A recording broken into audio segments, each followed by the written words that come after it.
you mentioned the word isolation, and it's not talked about enough in construction. And I often think about the people that are traveling home at night, late at night, after putting in mad hours, and maybe the shift went wrong for them, and they were on a particular task and they couldn't solve the problem.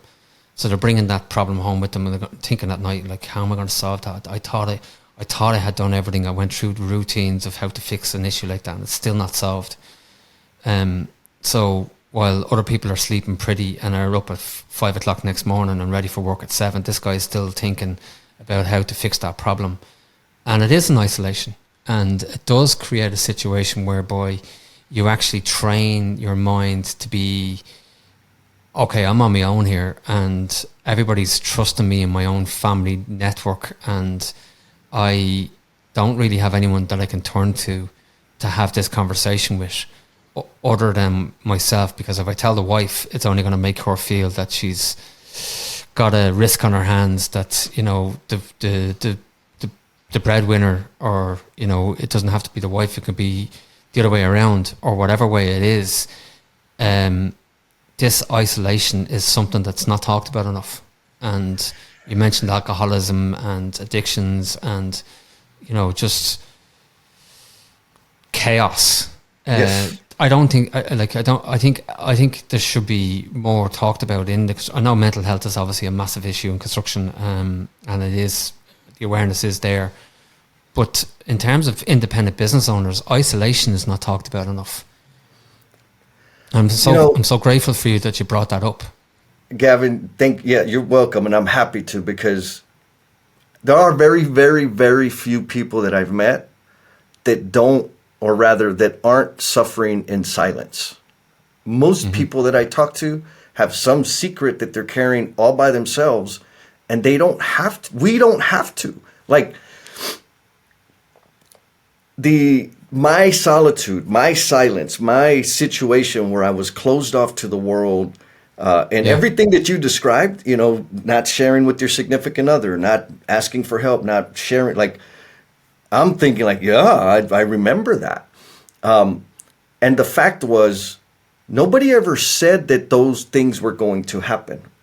And more specifically, I was the only one that was saying that to me. And so all of these super high bars of don't let the family down, don't fail, deliver, make money, all of those were all self-imposed expectations. I was the one telling me that anything less than perfect was failure. Anything less than perfect meant I had a personal defect. All it means is that I'm human too. And when I finally, now it took lots of counseling, getting arrested for drinking and driving, I was looking at going to prison a couple of times because of the situation and like the repeated behavior. It took a lot for me to finally recognize my biggest problem wasn't the alcohol consumption and being a black hole of need. It was that I was trying to do it alone.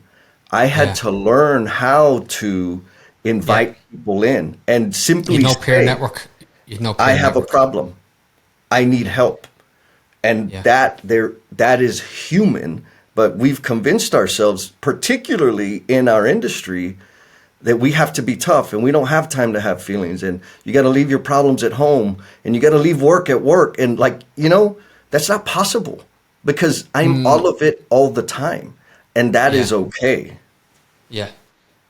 And so I suppose there's a question in that, there's so many questions in that, but one of the questions will be, how much is that from a personal point of view, and how much is it work related?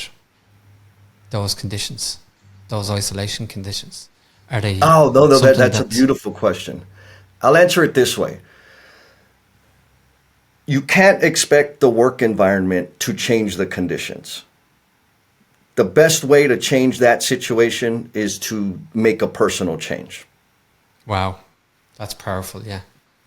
That is so powerful, yeah.